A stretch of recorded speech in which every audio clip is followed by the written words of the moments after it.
I thought the problem was my job, but like the problem wasn't my job. It was this lack of me knowing and being who I was and being in what I would say the truth of who I was. And so it's really transformative because it's almost like you don't have to change all of your circumstances. You just come into your own being and your own understanding, and then like your life transforms. And I've seen that happen for myself time and time again. It all begins by understanding the mind. I want to be happy now. I don't care about the future. I want to be happy right now. You are not alone. You are never, ever, ever alone in this. It's helped my voice grow and given me freedom to be creative on my own. I'm Christina Barcy. Welcome to Be Bold, Begin, a podcast dedicated to you, the creative, the healer, and the innovator. The topics and conversations we have here are designed to help you discover what might be getting in your way and offer you tools, techniques, and guidance to move through them. I live in the imposter's body more than I live in my own body. I don't have to feel like I don't deserve this. This is where creativity and healing intersect. If you decide to be bold and begin, you have the opportunity to feel humbled and empowered. I totally believe that. I'm a certified Kaizen Muse creativity coach, a certified Reiki energy healer, and an entrepreneur, artist, and presenter. I will share with you my experiences, my proven tools and techniques that helped me and my clients and loved ones shift and expand in the areas they most desired. This is a gentle and open space where you will hear how others are being bold to encourage you to begin your own journey or expand the one you're on. This is Be Bold Begin. Hi there, this is Barcy, and we are kicking off our Intuitive Creators series, in which we are revisiting a few episodes that highlight tools and mindset that will help you get to your next version of your desired self. And if there is one thing I want for you, it's to connect to your highest self and purpose. So over the next coming weeks within this series, I will begin to reveal to you some of the major components that you'll need to consciously and intuitively connect with in order to raise your vibration, clarify and define your own heartfelt message, and build towards abundance and fulfillment within your life and business, or soon to be business. So we're kicking this off today with Kara Bitar, optimization coach. In this episode, she shares her own journey and transformation that was very intuitively guided, leading her to create a life that she previously only dreamt was possible. And you've probably heard me say this many times, but I do believe the first step is awareness. And Kara's story really starts there. Her journey really taps into that realization that something is off and something isn't working. So as you listen to this episode today or re-listen, I ask you to allow space to notice what your intuitive voice might want to share with you at this time. All right, here is my conversation with Kara Bitar. Enjoy. Hi, and welcome back to Be Bold Begin. This is Barcy, your host, and I feel like I have to share something with you before we begin. And you may have heard me talk about this before, but there was a time in my life where I felt very stuck and very not enough, which led me to feel kind of lost and disconnected to my own truth. And figuring out even where to begin to look for some guidance was actually a huge part of my journey. But once I started to scratch away at some of my unuseful thinking and reveal some light and some new ways of thinking and approaching, things slowly but surely led me where I needed to go. And eventually things did start to change in my life. And I'm sharing this with you because I really want to make it clear that change can take time. And the path is usually a little windy, but it is worth it. And it does have to start with some sort of awareness. And it is worth seeking the answers I know you know are inside of you. So I wanted to also start with a quote from my guest today before I introduce her. She says, "Your natural state is one of abundance, success, creative fulfillment, excitement, energy, and joy. You have unique gifts. When you use those gifts, you live a life of abundance and joy. When you don't, you live a life of hard work and struggle." That super resonated with me when I saw that on her website. Her website's beautiful, by the way. We'll put all of that in the show notes for you so you can check her out when you're done listening. But I want to say that it does sound really simple, the way she put that in some ways, but it is actually a very deep knowing that this is true and that sometimes it can feel complicated on the journey, but in actuality, it can be that simple. So my guest today is Kara Bitar. She has had a similar journey to mine, I think. We're going to dig into that in search for who she really is and how to put action to that authenticity and purpose to bring more fulfillment and joy into her life. She developed optimization programs for individuals to optimize who they are to live a more happy and fulfilled life. And I can't wait to dig into her story to learn more. So without further ado, welcome, Kara. Thank you. Thank you so much for that nice introduction. And thank you so much for having me. I'm really happy to be here. Yay. I'm happy you're here too. I'm happy you reached out. Your story just resonated with me. We talked a little bit before this, and it's why I started with my story in this episode, because it feels like we might have some alignment there. And it also reminds me of an episode that we did a few weeks back with Ava Bautista Faust, where we are often these like high level women, right? We'll say the three of us are women, but it could be anyone, where we're doing all these things in the world. We're very motivated. And there's some expectations that come with those outcomes. And sometimes those outcomes or those expectations aren't feeling the way we thought they would. And we start to wonder and ask questions like, what's missing? So that's what it was like for me as well. I didn't understand why something I was so passionate about, to me, it was at the time being an actor, and not feeling good in the process anymore. And that's where my awareness started to peek through. So I know that you were a high performance lawyer before, right? Mm-hmm. Yes, I was. To me, that's so impressive. But can you just take us through a little bit about your journey, who you are? Just tell us anything, any background you want to share with us. And I'd love to hear more about your professional journey as well. Yeah, absolutely. So I do think our stories have some similarity, and I know that we're not the only ones. I think there's a lot of people who are feeling the same way as we are and having similar experiences. So I planned pretty much my whole life to be an attorney. Like when I was in middle school, I had like the Harvard Law sweatshirts on. And so I made this, so this was a plan and a goal of mine since I was a child to become an attorney. And so I worked very hard to that end. Like I graduated summa cum laude from college. I published when I was in college, and then I went on to Duke Law on a scholarship. And then from there, I went to work at one of the largest law firms in the Southeast as a corporate litigator. So, and so it was like I had worked and planned my whole life for this thing, and I finally got it. And I had, for an attorney, this great job. I was making a lot of money, and I was doing what I considered meaningful work. And I think, when we think of corporate law firms, we might not think of meaningful work, but corporate law firms, they have a lot of money, and what they do is they give a lot of that money back to the community. So in addition to doing corporate law work, which was very significant work in kind of the legal field, I also did a lot of pro bono work for victims of domestic violence. Wow. Yeah, I was eventually named the head of our domestic violence pro bono project at our firm, which was quite a large project.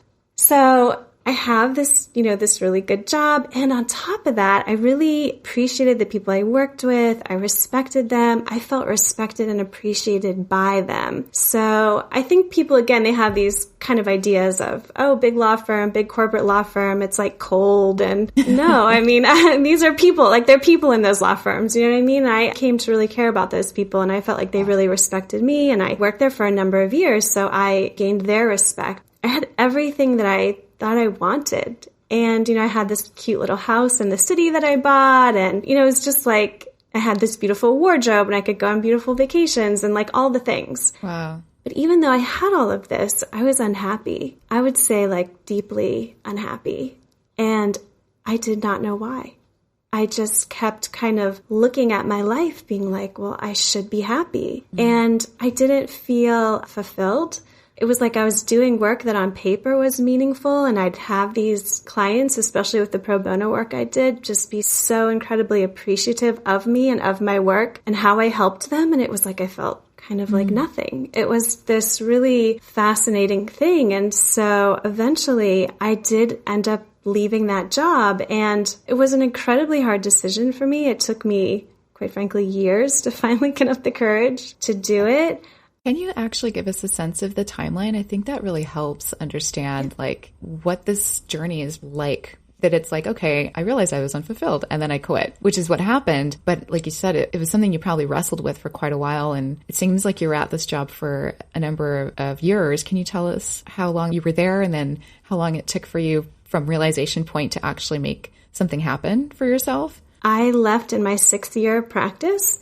I was on an 8-year partnership track. So it was 2 years removed from when I'd be up for partner. So it was wow. Big law firms, they do have a good turnover rate because even though I said all these very positive things about it, to be clear, it's a very high pressure, high stress job for sure. So, I mean, there is a kind of a roughness to it that takes a certain person to kind of stick with it and to be able to stay with it. But yeah, so I was in my 6th year of practice and my first year at the firm, I was so busy and it was so new that I wouldn't say I was really unhappy. I wasn't. It was just like all this new stuff coming at me. I was just totally busy with it. But then as I started to get more into like the swing of things and everything wasn't so new and I started to kind of get my bearings and it started to be like, okay, I can do this and this is what I do. And it's kind of this more normal kind of existence for me. It was maybe 2 years in that I really was like, I'm really not happy. And it just kept getting worse and worse and worse. And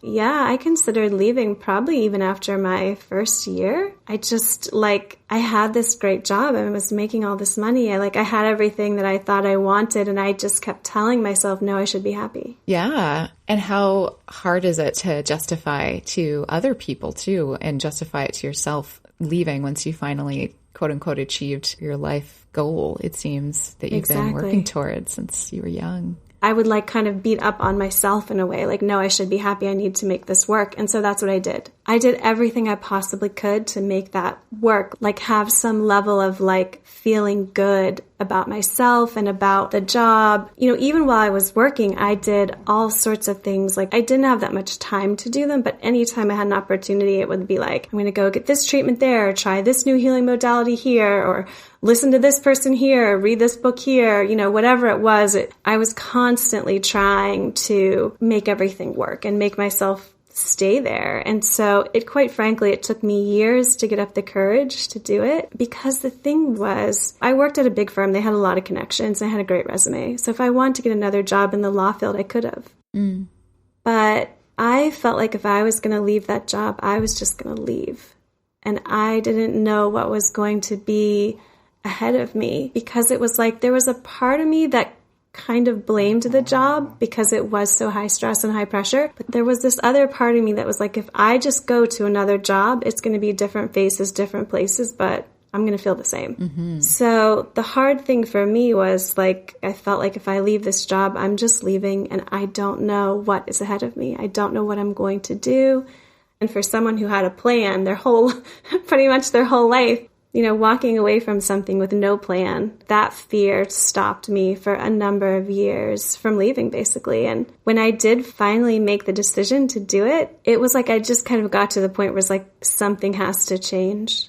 And this is the biggest thing in my life. So I think this is a thing that needs to change. I still remember the day I put in my notice. I remember exactly how I felt sitting at my desk. I remember what I was wearing. I remember getting up and walking down the hall and it feeling like this out of body experience and sitting in the partner's office and telling him it's not I was just I'm leaving and I feel so confident about it. And no, I was so scared to leave. And I had so many doubts about leaving and I felt really conflicted about it. But then there was a part of me that was something has to change in your life. And there was a part of me too that was there's something I need to know here that I'm not knowing now, I'm not seeing now, and I need to find it out, I need to figure it out. Before we continue with this conversation, there's something I want to share with you. So I've been creating this podcast now for over 4 years. And the one thing I think it's missing is an opportunity to connect with you and be a bigger part of your own bold, creative, and shifting journey. So whether you're a creative entrepreneur or want to be, or a wise wellness witch, which I am lovingly referring to as the coaches out there, healers, or just someone leading others in their wellness journey, that I made this interactive space for you. It's now newly called Intuitive Creators Academy and Collective, and you can join me there for free just by clicking the link in the show notes of where you're listening to this podcast. So just like this podcast, I want to help you shift into your highest self, to own your message and become the intuitive, creative leader I know you can be in your own life and business, just like many of my guests have become. So now you may be just getting started, or you might be ready to elevate to your next level of mastery. But whatever stage you're in, there will be live events, webinars, workshops, and courses within the group to intuitively guide you closer to your highest self. When we intuitively create from clarity and our authenticity, we open the door to our expansion. And I also have a special gift for you as a listener of Be Bold Begin. If you click the link in the show notes to join the collective, I will also gift you a 20% discount on my brand new store, where I have personally designed unique wrap dresses, kimonos, purses, yoga mats. There are a few other things in there too. There are 2 collections. One is called Be Bold, obviously, and one is called I Am. So once you join, just DM me inside the Intuitive Creators Academy and Collective and say that you're a Be Bold Begin listener, and I will give you that 20% discount off one item of your choice from my store. So I cannot wait to meet you there, and I can't wait to join you on your journey. So it wasn't easy, and it took me a long time. Well, thank you for sharing that. And those parts of our lives can be really hard to go back to in detail like that. So I appreciate you for doing that for us. Did anyone try to talk you back into it when you put in your notice in the firm? So interestingly enough, I did a year before I actually put in my notice. I told one of the partners I got really unhappy, and I feel like it might be this job. I feel like I might need to leave this job. And it was kind of like, you're a really good attorney. You've worked your whole life for this, and we want to keep you here.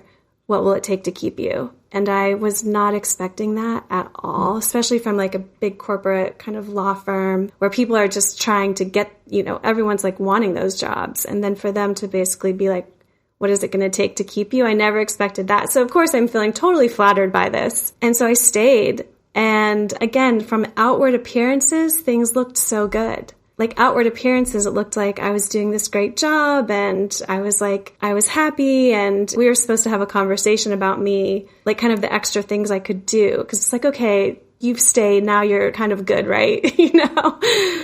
And then I just ended up straight up being like, nope, I'm actually going to leave.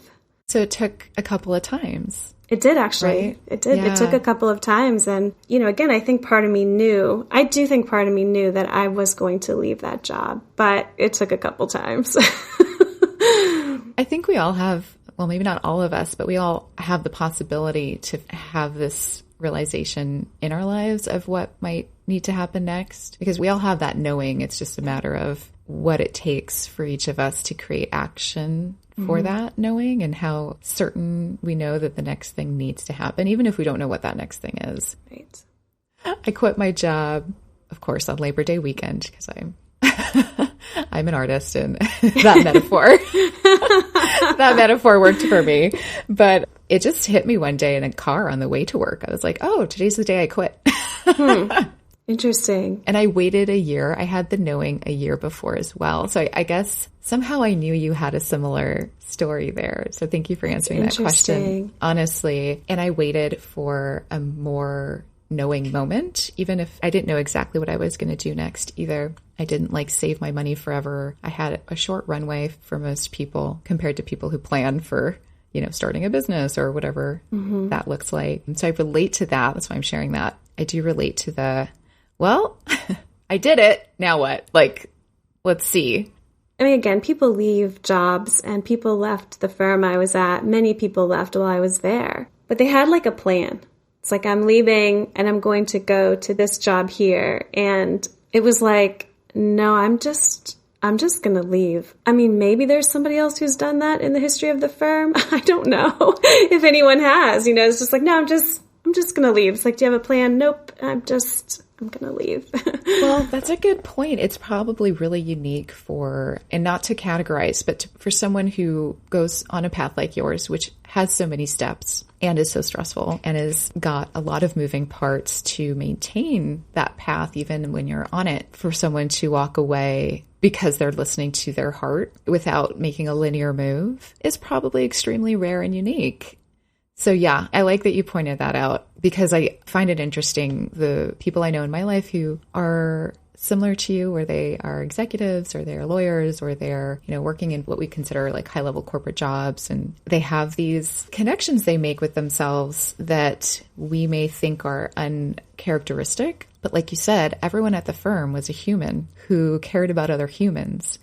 And we don't think about a lot of these things that way because we interact with these brands as a consumer, or we see it on television or media or whatever our glossy view is of this. But at the end of the day, there's people doing that work. And it makes sense to me that there are other connections that I bet if you shared this with someone at your firm, they'd probably relate to you on some level, or they would wonder about themselves. I like that you kind of reiterated that because, we haven't gotten into, what I'm doing now and what I ended up doing. But to me, so when I was at the firm, in the morning I'd go into the firm, I'd be like, good morning, how are you? And it would be like, living the dream, like this kind of sarcastic thing, Right. And I was just like, but I want to live the dream.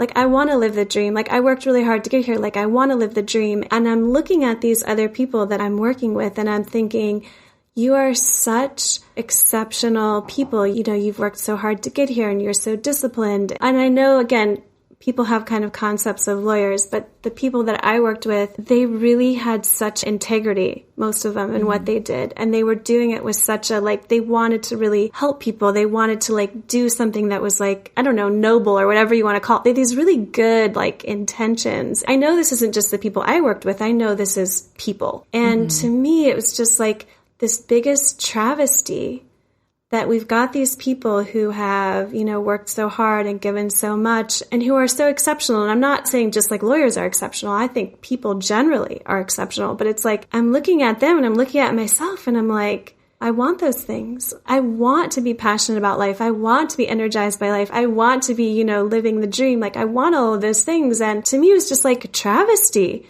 Because you think, too, for me in my little world, I thought, well, once I make it to this point, once I get there, I worked really, really hard to get there. And I thought, once I get there, then I'll be happy. Right. I didn't love law school. I was not one of those people who loved law school. That just wasn't me. It was kind of something that I was trying to get through. It was the same with college. Everything I looked at is just, I'm going to get through this thing and I'm going to work really hard so I can get this. And once I get this, then I'll be happy. Because these are what we're told. Right? You get all these things, go out, get all these things, and then you're going to, be happy, and then you're going to feel good, and then you're going to feel valuable and worthy and all the things. And so, yeah, it was just such a travesty to me. I want us all to, live, this is, our life. This is our opportunity here. I want us all to live the dream. Right, to feel the dream, right? Because you met all your goals. All of those people met their goals. Yeah. And I'm really glad you brought it up because I wanted to ask a question around this about just sort of the goal-centric way that we're taught to live life versus the process of life and tapping into what we're going to get into next. We're going to shift soon because I want to hear how you created what you created and how you got to that point. But I think it's important to touch on this because this is the hinge of all the things. Especially for high level, right? We are taught that step by step, which is part of a process, right? Step by step will get you to the thing. But then what happens once you have the thing? There's another thing, usually. Those moments, I forget, there's the brain science behind how long the feeling is when you meet a goal. And it's only a few minutes, actually. Interesting. Yeah. Don't quote me on those numbers, but I know it's a short period of time where you don't feel that fulfillment for very long. It dissipates pretty quickly unless you have some of that other fulfillment work going on where you could feel that way every day throughout your day if you have a practice around that. But if we are putting all of the weight on our big, big life dream goals, that's heavy and that's a lot of burden for the goal because then you get to it and it's great, you're not delivering on what you said you would give me life goal. And it's now what, this doesn't look the way I was told it's supposed to look and feel. And that is something that blew my mind when I started to really break that down in my own life. Like, oh, like I have these things, but it's not the things that are going to bring me the feelings I want. I have to generate those for myself somehow. And how do I start to do that? Even love, like it's very hard to have someone else has to love themselves to love you the way you feel like you deserve to be loved, and vice versa. And I feel like that's the philosophy, actually, the foundation behind all of this. So I went very macro. We're going to go back to the micro a little bit. So thank you for just touching on that, on looking around and seeing everyone who met their goals and they're like living the dream. Yeah. I've been in environments like that too, or that's what we say, where we're making lots of money and all of the things. And it's just like, I don't know, this is what we're doing, I guess. We're here together at least. No, that really is. And I remember talking to one of my colleagues and I was just like, but are you like, excited about coming to work? Are you? And he was just like, no. He's like, listen, like we make good money and we have these really good jobs and this is just what life is. Like, this is just what life is. Like, we have it better than most. And again, I mean, that just like sucked the life out of me. Like, what? This sort of like just acceptance of. It's like this very low bar for these people who are at very high levels, right? I mean, these people have worked like to work at the law firm I worked. I mean, this colleague of mine, he went to Harvard, so it's like these very high goals and they reach these goals, but then it's like this low bar in a sense of how they should actually feel. It's so fascinating, such a fascinating thing. It is. Do you think this is connected to ego? All of the things that you won in life, right? Not you, but any one of us, when we meet the goals that we set out to meet, it's like you kind of win that part of your life a little bit. And the people around you recognize that because societies agree that those are worthy. And I feel like our ego attaches to that and goes, okay, thank you. Like, I want more of that, what you think is worthy, so that makes me worthy. And I think it's like shifting out of that can be really hard. Absolutely. And it's a confused state is what it is, because it's like I had this internal like lack of feeling valuable, right? And I think we're basically taught value comes from outside of us. And so then people go out and they try to get the value and they think the only way they can get it is from these things that are outside of them. And they want to feel valuable and they know that's their true state because it is, but it's like they're using the wrong thing to get it. Like they're looking to the thing to get it from that they're never actually going to get it from. Do you know what I mean? Right. But then it's like you want to keep getting, because I want to get it from somewhere. And it's like I have to keep doing these things and keep getting the thing. And that leads so perfectly into what happened to me after I left.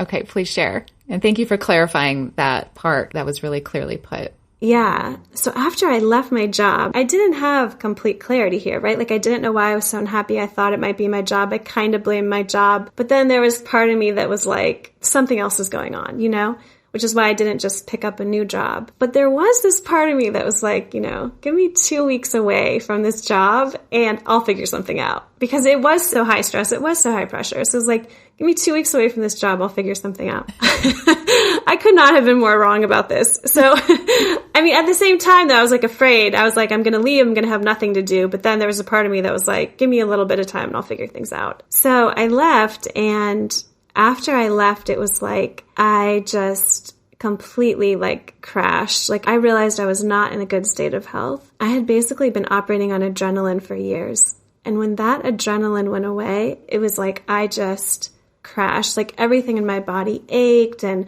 it was like I had these health issues while I was working. They seemed to get like exacerbated, and I felt so tired and so out of it. It was like hard to drive. Like to go from functioning at this super high level to feeling like I can't drive somewhere was shocking. The thing that surprised me the most, and this is kind of what we were just talking about, was that you would think that I could look back on my life and look at all of the things I had done and all of the things I had accomplished and look at my resume and be like, okay, I did all those things. I feel good about myself, right? Like I'm not doing them now, but I did them. I know I can do them, so I can feel good about myself. But what ended up happening was I felt completely and utterly terrible about myself.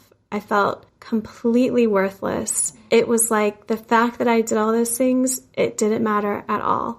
It was like, When that job went away, it was like every shred I felt like of value that I had went with it, which surprised me. I didn't really see that coming. And once that happened, I realized like I have a lot here to figure out because I felt so terrible about myself. I had worked and planned my whole life for these things, thinking that that was going to give my life meaning and that was going to give me value.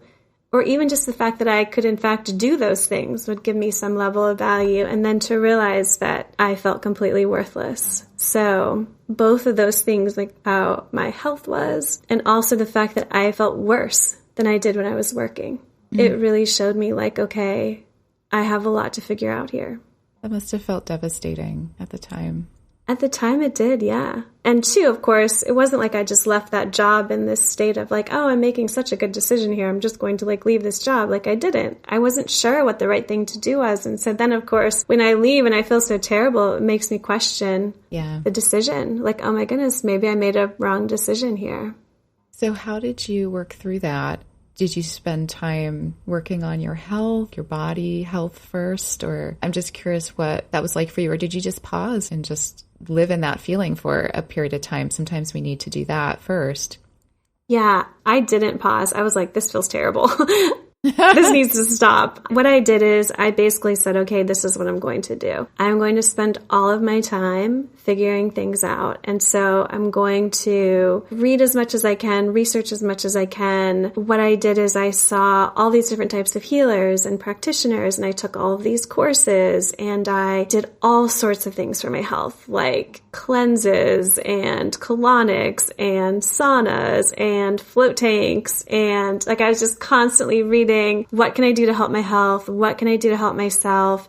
Trying to figure out why I felt so bad. And so what I did is I basically made it my full-time job. Like, this is what I'm doing. And to that end, what I did too is as I would go see these different practitioners or learn about these different modalities, I went and I trained in a number of them, and I became, certified to practice them myself, and I would, practice them for a little bit here, a little bit there. And so like what? I'm sorry to slow you down. I'm curious what you got certified in. So I became a Reiki master. I became a certified theta healing practitioner and a certified, I don't know if you've ever heard of Splankna. It's a little bit different. I haven't heard of the last two, I don't think. So they're both very similar in that they use slightly different modalities, but they basically say like, okay, you've got these beliefs that you took on when you were a child. They're in your subconscious. And so you need to go in, figure out how those came about, figure out what they are, and then replace them with a new belief. Okay. That's basically what this That sounds very useful. Was becoming a practitioner with some of these things helping you, or were you just on to the next, trying to find more things to add to the arsenal? I did stick with them to the sense that I really felt like I wanted to know if they worked. And so like before I became a Reiki practitioner, I had gotten Reiki for years, before I became a theta healing practitioner, I got a lot of theta healing treatments. And so it was just this kind of same with the Splankna. It was like just me trying to understand more and more about the modality, understand more and more about myself. But interestingly enough, after I had kind of been on this kind of journey or this path, whatever you want to call it, for about a year and a half, I actually felt worse than I did when I was working. And on top of it, my health was worse, like in significant ways. Oh my. Yeah. So this was some of, I would say, my darkest moments of my life, because now I have spent a year and a half of making this my full-time job. And like when I say I'm going to make something my full-time job, I actually do that. It's not like I was like laying around on the couch, like watching movies, like none of this. Like this was like all I did in my day was like do this stuff. And so I really was at the point where I was like, what I'm searching for does not exist. Like, this is what life is. It's this kind of mediocre existence. Like, that's what life is. And it was not a good time for me. Thankfully, though, what ended up happening was one day I tried a Kundalini yoga class. And I had never heard of Kundalini yoga. Didn't know what it was. I had done yoga for years. I had done yoga all through when I was working in law school. And again, this was at like, kind of my darkest time. And I remember that first class that I took. And I remember after the class, I felt different. And so I kept doing it. I was like, I feel different. Something has shifted in me after this class. And so I kept doing it. And the more I kept doing Kundalini yoga, like my body stopped aching. I started to feel better. I started to feel more energized. I started to feel more clear-minded. And I started to feel inspired. And I started to feel, for the first time, actually like worthy in and of myself. And so it was a major turning point for me. But it did take me like 1.5 years to get to that point. You did a lot of searching. I did. And modalities and modality testing. I did. It sounds like you needed to just find the right one for you specifically, which I actually really like that you said that, because there's so many types of ways we can heal ourselves and help ourselves, and some work together, but it's really different for everyone because we are experiencing our bodies differently and our lives differently, and there's lots of things to do. So I'm really glad you found it. Can you define for us what Kundalini yoga is? Yeah. So Kundalini yoga, it's a little bit different from, so what most people see in like a yoga class is what's called Hatha yoga. So generally speaking, Kundalini yoga is certainly more available on like the West Coast. I'm on the East Coast. So yeah, we do have it here on the West Coast. Yeah. But Hatha yoga is like more focused on postures and poses. And what Kundalini yoga does is Kundalini yoga, there are postures and poses, but it also uses a number of breathing techniques. It uses eye positions. It uses hand positions. It uses sound currents. So it uses a lot of mantra, and it uses meditation. And so it uses all of these in one practice. And so what it does is it's working on the physical body, and it's working critical systems of the physical body, like the nervous system, the glandular system, the circulatory system, the immune system. And so for someone like me, I didn't realize that I actually had an imbalanced nervous system. And so this really helped my nervous system like kind of come into balance, which that's a whole kind of another separate topic. But Kundalini yoga, it also works on the mind. So it works to bring forth clarity of mind. It works to bring forth like your ability to consciously control your mind. It also works on an emotional level. So dealing with like helping to release suppressed emotions, dealing with current emotions. And that's something that really benefited me. And it also works on an energetic level. So when we're dealing with like the chakras and the electromagnetic field. So if I were to my kind of take on Kundalini yoga is it offers a lot of bang for the buck. Yeah. Because you're getting all of this in one practice. And so that's how it might look a little bit different. And if you actually watch the physical practice, it does look quite different from maybe what most people are used to seeing in a yoga studio. It does look different. Yeah, I actually didn't know it included all of that. I've seen Kundalini breathwork workshops and things like that where we didn't do the yoga part. So I was curious too for myself exactly what it was, and I didn't realize it was so integrated. It hits all the things. It does. It checks all the boxes. And so, I mean, obviously it was changing my life. And so, of course, I wanted to know more about it. So then I went and got certified to teach it, not to teach it. Just, I was like, I need to know more about this. Is like what I do. I need to know more about this. And the more I learned about it, the more I was like, oh, now I understand why it's helping me so much. I understand why it's having the impact that it's having. It's given me such a deeper understanding of my own body and kind of how I function. And I love the practice because I just think, as someone who was so busy as an attorney, what a great thing to have. Like you can get all of this in one practice, just kind of knock it all out and it works. So. Wow. Is it something that you have to do like as a process, like over time, more things start to heal? I'm assuming it seems like you had a shift right away in your first experience of it. Is that usual, or was that something that just clicked for you? It is cumulative, of course. So the more you do it, the more you're going to benefit. But I do think that even after one class, you're going to feel somewhat, like generally speaking, a lot of people that I've even talked to, they notice they feel good after the class. So, but of course, yes, it's cumulative. The cool thing about it is, though, there are practices in Kundalini yoga that you can do in 3 minutes. Like you can do them in 3 minutes. And there's this practice called Fist of Anger. And this practice helps release like suppressed emotions. And it's a 3-minute practice.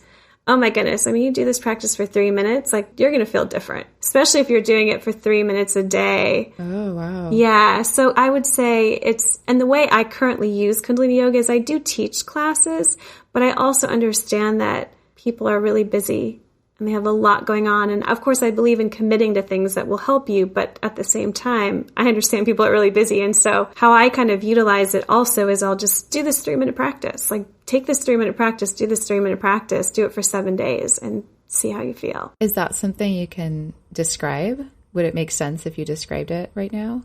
The fists of anger? Sure, yeah, I'll describe fists of anger. So when I was kind of going through all the stuff I was going through, 2 different practitioners told me, they said, do you know what your problem is? They said, you're angry. I was like, I'm definitely not angry. Like, maybe sad, maybe whatever. I was like, but I'm definitely not angry. That just was so shocking to me. Like, I'm not angry. Kidding me. You know, I'm like, that's just not my personality. That's just... But 2 different practitioners tell me this, and both of them said, go and like scream into a pillow or go and break something, right? And so I did those things, but I didn't feel like they really offered any benefit. But the interesting thing too was when one of those practitioners said that to me, at first I said, no, I'm not angry. And then I sat there and he sat there and he just like sat and looked at me. And finally I was like, if I kind of admitted to that, I wouldn't know what to do with that. Do you know what I mean? Yeah. Did you say that to him? Yeah. And then he was like, okay, go, scream into this pillow or, smash something. But I actually do think that what I found was that, like, I did have anger in me. Like, I was very frustrated with my life. Like, I had done all this stuff. And also, too, when we're children, we do suppress a lot of emotions just based on our circumstances. I'm not blaming parents or blaming those circumstances, but we do tend to do that as children. So we can actually take these emotions and we just keep suppressing them. It's like we keep throwing them into like ourself, basically. Mm-hmm. And they kind of wreak havoc. And so with Fists of Anger, though, when I found Kundalini Yoga and I'm doing a class and then we come to this practice called Fists of Anger, this really moved the dial for me. I mean, I did Fists of Anger. I felt different. The fascinating thing about Fists of Anger is you'll actually feel, the practice will start to feel different to you over time. It's like you'll feel that anger, because the anger actually, you can put it in your cells, and you can also put it in your electromagnetic field. You'll actually feel the practice will feel different. So for Fists of Anger, yeah. So for Fists of Anger, all it is you just sit in easy pose. You put the hands into fists. And then you're taking the hands and it's like you're doing a backstroke over your head, but you're doing it pretty fast. And then you breathe heavily, inhale, exhale through an O-shaped mouth. So you're like, like over the head. And then the eyes are closed and you focus them at the third eye point. So that's between the eyebrows and slightly up. So when you do that, you're stimulating the pituitary gland. Oh. Yeah. So Kundalini Yoga, it's constantly working the glandular system and I didn't know that. Yeah, and so as you're doing this, what you're doing is you're moving through this electromagnetic field. It's otherwise referred to as an aura, so that's like kind of like the field that surrounds most people. Or it's not most, it surrounds everyone. Everyone has an electromagnetic. Some of us don't have one. Everyone has one. Some of them are smaller. Yeah, some of them are smaller than others. But you're kind of... Really? Oh, yeah. You can actually, in Kundalini Yoga, if you're in a lot of like fear and worry, your field will actually contract. You want the bigger field. So like it extend up to 9 feet around the body. You actually want that. You want that bigger field. You don't want it contracted. So in Kundalini Yoga, we can actually expand the field. But so when you're doing these fists, you're moving through the field. And so it's so interesting when you start doing the practice, if you do have a lot of suppressed emotions, it doesn't have to be just anger. Understanding that anger is on the same spectrum as like sadness and depression, and like they're all on kind of the same spectrum. You'll actually find it'll seem really hard to do the motion because it's like you're moving through that. You're moving through that field and kind of the congestion in it. As you do it more and more, you'll actually notice it's easier. And it's not just a muscular thing. It's not just a fitness thing. It's actually you're changing like that field. And then it ends at a particular, like these practices are quite dynamic. It has a particular ending to it also that kind of solidifies the practice. If you do that for 3 minutes a day, and I'd recommend doing it for at least like 7 days in a row, like kind of really get the momentum going. Oh my goodness, I felt so different. Oh, and so also when you're doing it, you actually bring up whatever you're feeling bad about. You consciously bring it to the surface. And so what happens is, a lot of times people they don't want to bring these things to the surface because then it's like, well, what will I do with it? I'll just feel bad. Yeah. So with fists of anger, you actually bring it to the surface. And as you're breathing and you're doing the motion, like these things are being released from you, like you will feel better. And so it gets you to the point where you're like, I don't have to be afraid of these emotions and suppress them. That's huge. I can do the fist of anger. Yeah, it's such a great practice. And the thing about it is you do it, you learn how to do it, you have it for the rest of your life. So you do it and you get rid of all these old suppressed emotions. And now if you're in a situation where you're angry, where you're frustrated, where you're sad, where you're depressed, just sit down and do some fists of anger. And you're going to feel better. You're going to feel better when you're done. I mean, it's pretty cool. So it's a great tool. Yeah. Just quickly, easy pose. Is that just sitting? It's just like a cross-legged position on the floor. Thank you. Yeah. For anyone who's like, wait, what is that? Do I lay down? Yeah. Oh, no. That's a great question. Thank you for clarifying that. Yeah. You're just sitting cross-legged on the floor. Great. Oh, man. Okay. Well, I want to try this, but I have to make sure no one's around because I feel like it might be strange for people to walk in on that. Yeah. No, for real. I mean, yeah. Do it where you're comfortable doing it. Thanks for sharing that. That is so cool and it's inspiring and it makes me want to dig in. I do want to shift to hearing about how you went from that point of discovering Kundalini yoga and really seeing the impact it's having on your health, on your life, on how you feel, into creating something that you designed, basically a system, I'll call it. And you can correct me on that as you explain to us exactly what it is. But how did you go from that point to the next? As I started doing Kundalini yoga, it's like I started to have more clarity of mind. I started to have more energy. I started to feel more inspired. And once I started to kind of like get into those states, then it was like I was able to kind of look back on all of the things that I had done, on all of the things I had been through and be like, okay, like when these didn't seem to really work for me, why didn't they work? And maybe the things that did work, why did those work? And then it was like I started to have clarity as to, okay, why did I feel the way I felt like when I was in my job? And what is actually kind of the truth of the situation? And so basically what ended up happening is like I got more clarity, I felt more inspired, and it was like everything just started to make more sense to me. And so then I started to like look at, okay, well, I know kind of what doesn't work now. What is it that does work? And then I started focusing on that. I started trying things myself. Like, okay, I'm going to do this, and does this work? And then I'm going to try this, and does this work? And, I feel like this is the thing that is going to work based on what I've kind of seen in the past. And so I just started trying all these different things. And as I did that, it was like I was able to bring myself to even greater levels of clarity, have greater energy, have greater creativity, and have greater health, and be in states of greater happiness. And so what's basically transpired is I started to share these things with other people that were working for me, these kind of techniques and modalities that I was using. And as I saw that it was working for them, I started to kind of think, okay, well, how do I make this really efficient and effective? Because how do I share this with people in the most efficient and effective way? And so what I did is I created my programs. I created 2 programs, and then I have ongoing coaching. And so that I created those programs so that they have a lot of recorded information. They also include some Kundalini yoga. They also include these particular optimization sessions that I do that give really detailed information about the individual. But it was like all of these things just started to come together for me. And so all of the time I spent where I felt like I wasn't getting results and I wasn't getting the thing I wanted, I see now that was actually very valuable time. I just didn't see it at the moment.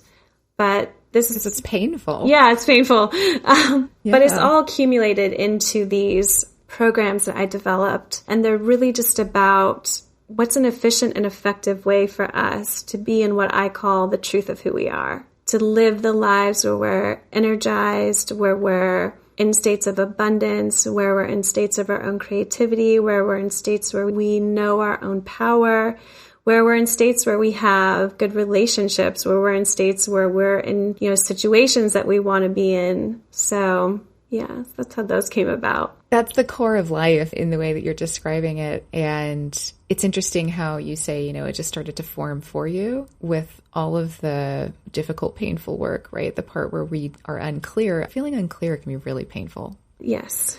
And I say it that way because it's okay. It's okay to not feel good all the time. Like the pain is part of life. And sometimes we need to go through those like messy, figure it out, kind of unclear. We just have to keep taking steps anyway and find some sort of patience, endurance, whatever it is to get us that energy to get us through that part for that promise on the other side, which is really finding what fits for each of us.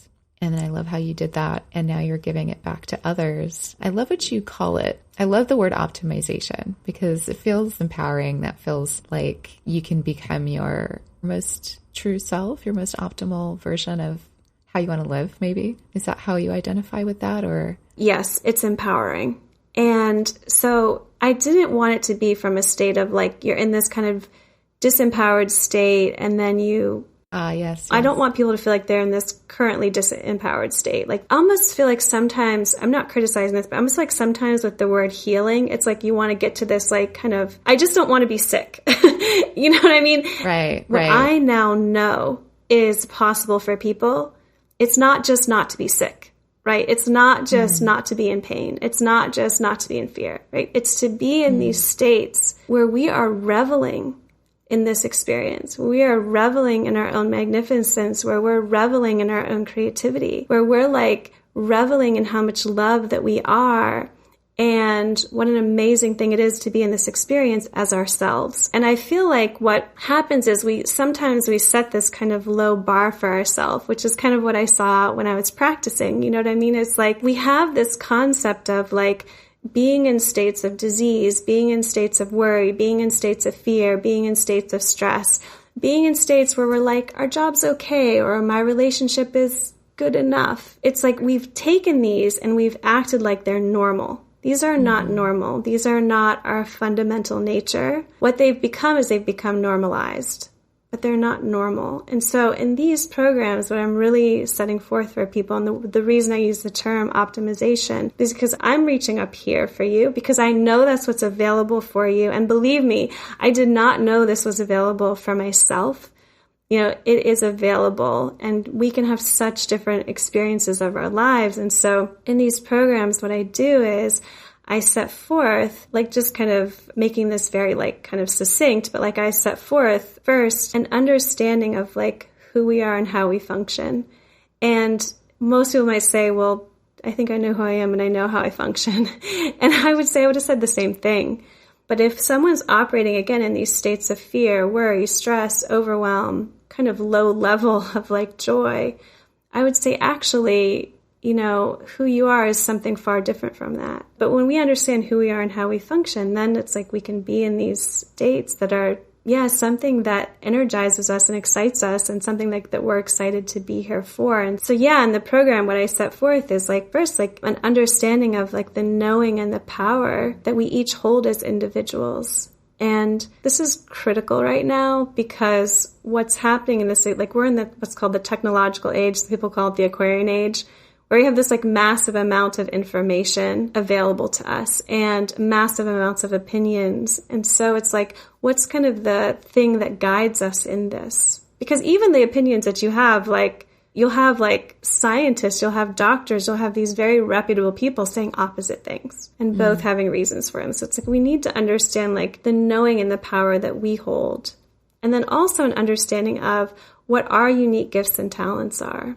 Because if someone's kind of feeling depleted in their day and depleted in their energy, what that actually is it's them not tapping into and utilizing their own gifts and talents. Because when you utilize those, you're energized. It's actually a way we produce energy. And then kind of the last part is understanding our own thoughts and our own minds and using those to serve us. Because what happens a lot of times is we are being controlled by our minds. It's almost like we're being imprisoned by them in a sense when they're really meant to serve us in powerful and profound ways. And so it's kind of an understanding of all of this. And I realized through like my own kind of journey, these were kind of the critical things. And if I would have understood these, I would have understood who I was. I would have understood my fundamental nature. And I would have also understood too, and I just kind of want to be clear about this, like I thought the problem was my job. But like the problem wasn't my job. It was this lack of me knowing and being who I was and being in what I would say the truth of who I was. And so it's really transformative because it's almost like you don't have to change all of your circumstances. You just come into your own being and your own understanding, and then like your life transforms. And I've seen that happen for myself time and time again. I'm so grateful you made that point, because we did talk a lot about your story on the front end of this conversation and about the job, and that you had to leave the job to make these discoveries. But it is important to know that your circumstances are your circumstances. Sometimes we can change them, sometimes we can't, sometimes we don't need to, etc. So just thank you for bringing it back to that, because that is the core message, I think. So I'm really glad you said it. Yeah, of course. I just don't want people to think like, oh, I can only have a different life if I walk away from this career that I've spent years creating. That's not necessarily the case. And two, if I would have known then what I know now, everything about that would have been such a different experience, because I would be different. Right. You know, when I'm different, then my experience is different. And that's what, it's such a different, like I was always looking for my experience to be different, not me. Right. Very good point to make. I think that's so important to understand, that it's about us. It's not about the thing, whatever the thing is inside of us. Which is so empowering. It really is. Because we can change ourselves, and change isn't the best word. It's really us coming into the truth of who we are. But we have the power to do that. It's not like we have to go make this person change or that person change or this thing be different. When we focus on ourselves and bring forth the truth of who we are, our fundamental nature, I mean, that's something we can do. Like, that's certainly within our control. It does take an understanding of how to do it, which I did not understand any of this when I was working, but it's absolutely transformative to understand it. And it's possible. It's possible for everyone. It's absolutely possible, and it's possible for everyone. That's really beautiful. I feel like we just answered this question, but I'm going to ask anyway. If there's one thing you hope that someone takes away from this conversation, what would you want that to be? I would want it to be that each person holds within them great knowing, and they can trust that, and they can follow that. That's perfect. Thank you. Thank you for that. How can we connect with you? So you can connect with me on my website. It's www.karanicolebitar.com. And on my website is further contact information if you want to reach out to me in other ways, email. And then I also offer complimentary discovery sessions. So if people are interested in the programs, we can really delve in and talk about what it is that they're wanting and how those programs can help them, and if that's the best fit for them, if that's the thing that's really going to get results for them. Wonderful. I will make sure there are some clickable links in the show notes so they can find you easily. And I just want to thank you for sharing your story at such detail and helping us really understand what it took to make these discoveries, and that we're all powerful and we all have that in us. Thank you for sharing that. Absolutely. Well, thank you so much for having me. It was a pleasure to be here, and it was so fun to get to talk to you. Thank you. Yes, you too. Thank you for listening to People Begin.